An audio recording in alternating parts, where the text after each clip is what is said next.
Hi everyone, welcome to my channel. Today I'm going to be showing you how I put together this really cute girl's Roblox shaker cake topper. I'm going to have all the supplies listed below and I'm going to talk you through all of the steps. So if you'd like to see how I do it, just keep on watching. So once I have everything cut out, I'm going to go ahead and just start assembling the pieces. This particular design has some of the items, as you saw, that go behind the shaker piece, so I'm going to start with those.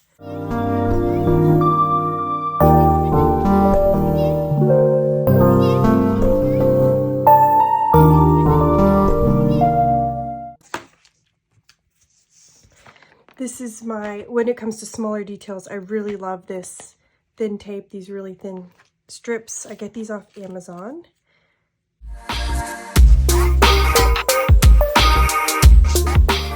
Definitely recommend to always have a tabletop trash can. Saves you a lot of headache of all your scraps going everywhere.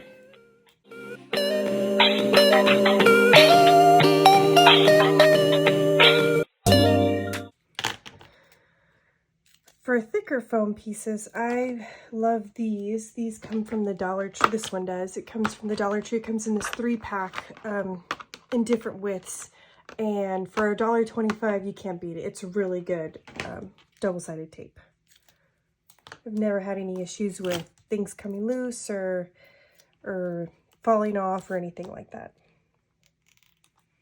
Okay, so that completes everything I need on the bottom. So now I'm going to go ahead and work on the actual shaker piece itself. So I'm going to set that to the side.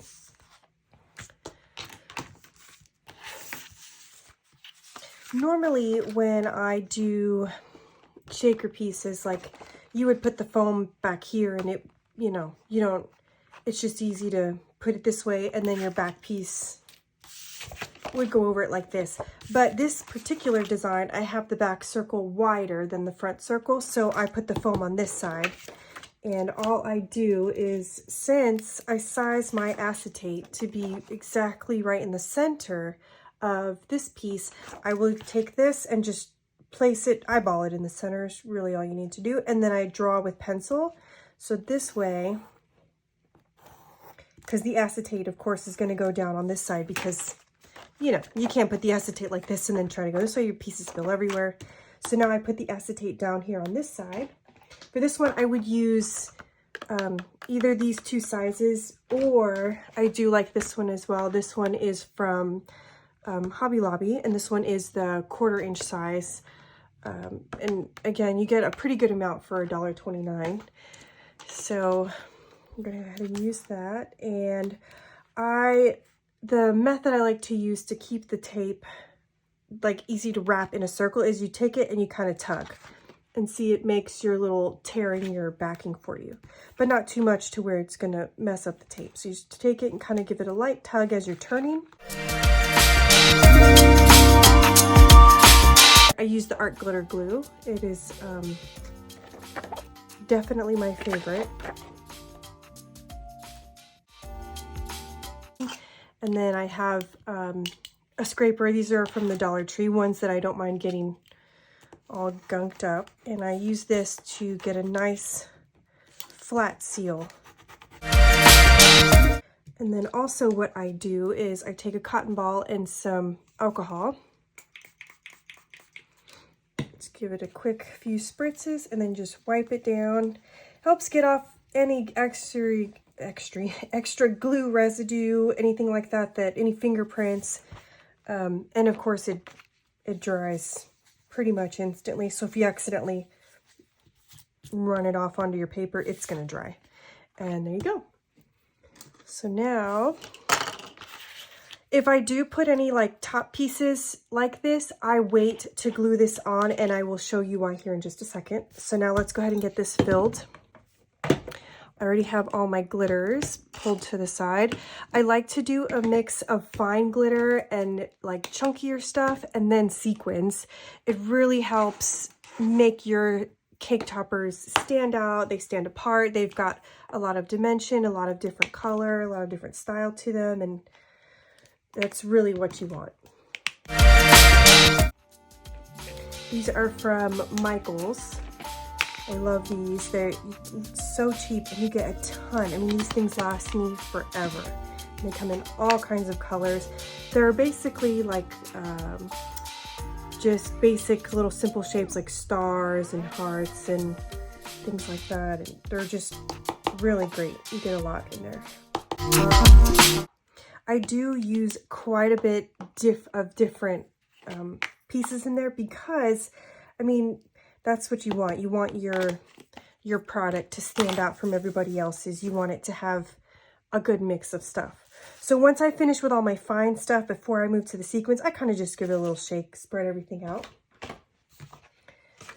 And let's go ahead and move on to the thicker sequins. I use these containers from Michaels. They are the no spill ones because the lid kind of embeds into the bottom, so you can guarantee your pieces don't go in between each other. I get my sequins from quite a few different places. Simple ones like this. Michaels sells a really great variety pack of these solid, just regular, all one size sequins.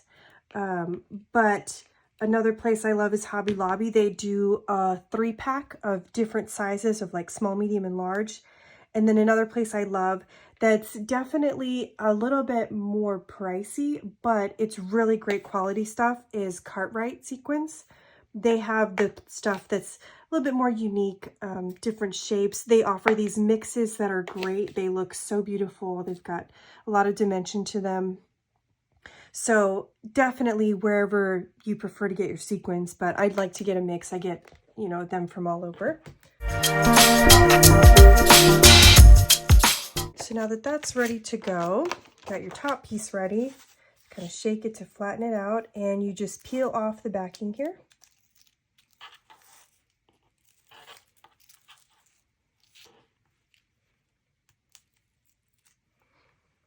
Okay.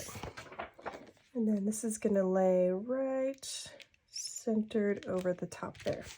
Give it one quick small push, and then why I was saying I don't do these pieces just yet is because I am going to really go over the foam just to make sure it's got a nice secure seal. So what I do is I take a pencil so I see where I start, take again my scraper, and then just do a nice firm scrape across the whole top part.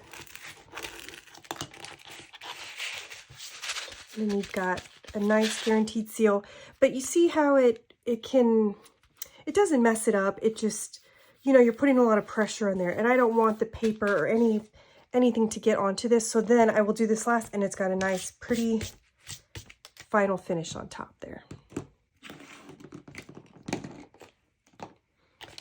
So now let's go ahead and add this on.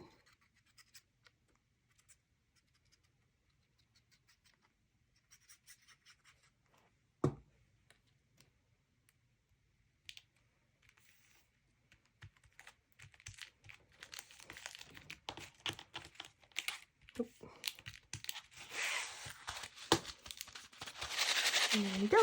Shaker's all sealed in there. But see how adding all of like the fine glitter all the way up to the nice big chunky pieces, it really makes a difference. It just gives it a really nice dimension in there. So now let's assemble this piece onto here.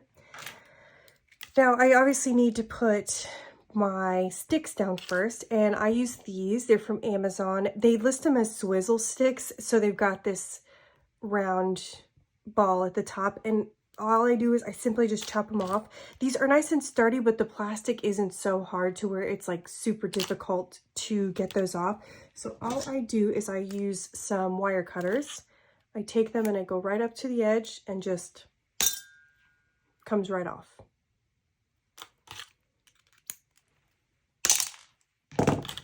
And that's all you do. All right, now I'm going to go ahead and set this down. Now again, because I sell these, I do them in a uniform consistency and I mail them in set size packaging of these sleeves that are about 11 inches tall. So because of that, I measure how tall my stick is going to be from the bottom of the cake topper, you know, to the top. So from here to the bottom of my stick cannot hit more than 11 inches.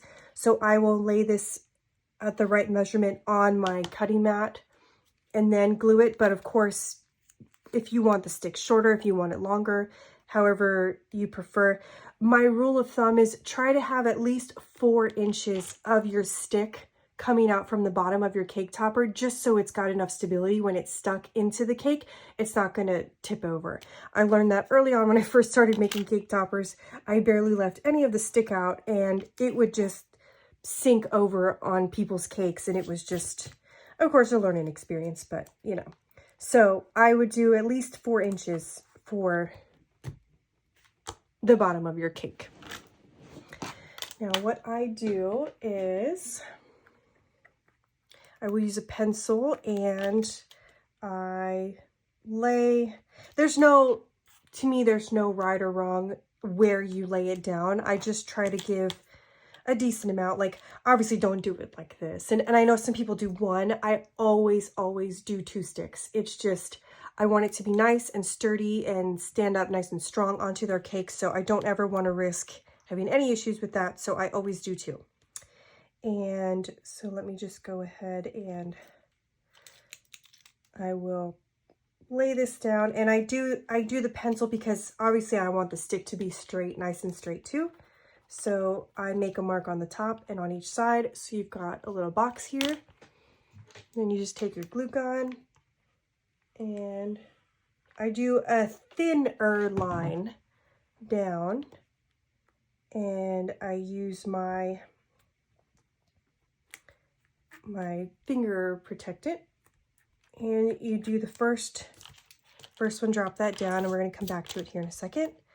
And then I try to just eyeball, do it even, you know, from this width to this width on this side. Again, tops and sides.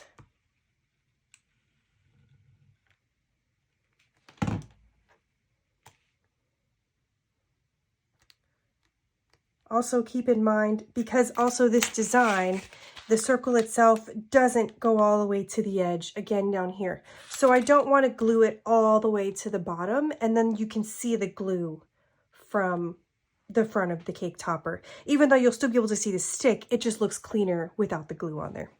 So now once they're down, I do again want to make them nice and secure. So I will turn my glue stick here to the side and gently squeeze out and put some glue down just like that. And I do it on all the sides.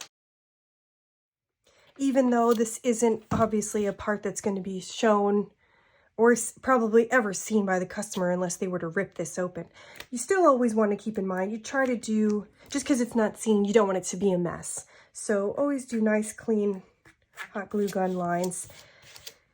And then I kind of press them down with my finger just in case there was a little mound of it, so we don't have any issues when we put the topper on and then it kind of looks a little wonky. So now we are ready to add the shaker piece on. I use these pre-cut. It's the same, you could also use, of course, the Dollar Tree one. These are more efficient for me with them already cut. Makes it easy, especially when you're making like 7 to 10 cake toppers a day. You just pop them off. You want them to be, obviously, depending on which sticks you end up going with, you need this foam to be at least as thick as your stick or thicker, because if not, you know, your stick is going to be protruding from the bottom and causing these weird lumps, and it just doesn't look very nice.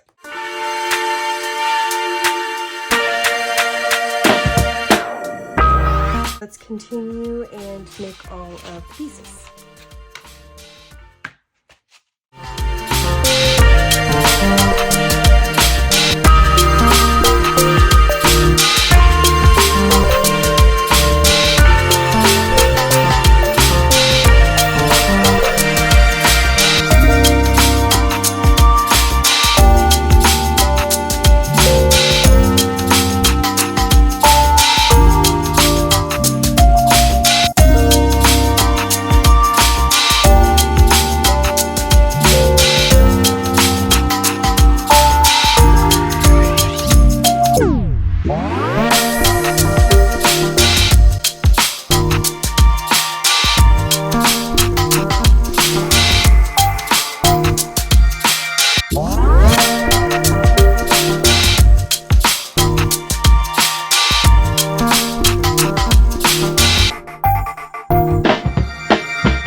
now that all of my pieces are done, let's go ahead and put it together.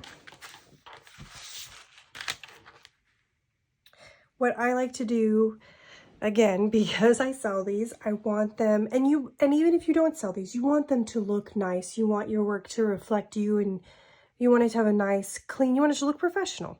So what I do to keep everything straight and not looking a little too crooked is I line up, I see through the clear, and I line up onto a line, and I use my painter's tape and I tape it down so that it is upright and it's not going anywhere. Now I go ahead and add all of my items on there.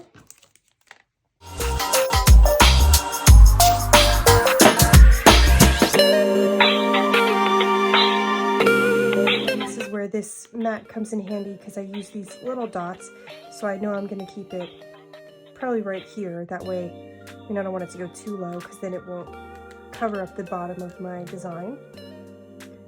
But I don't want it to be too high and cover them up too much. But this way, again, it keeps your shapes nice and straight.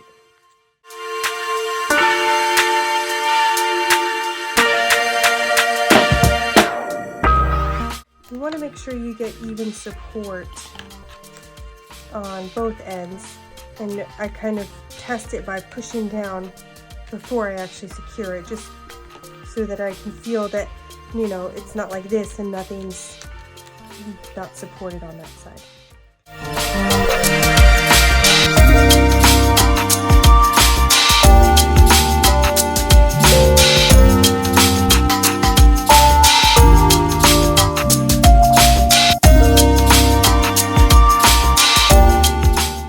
And there we have our fully assembled cake topper.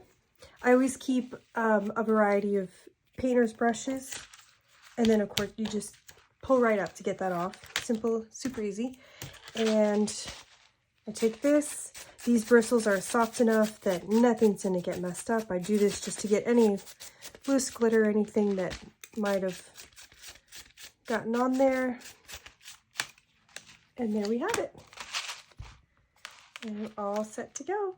Thank you guys so much for watching. I hope you enjoyed. If you have any questions or would like to see anything else in detail, please let me know down below. And I will see you guys next time.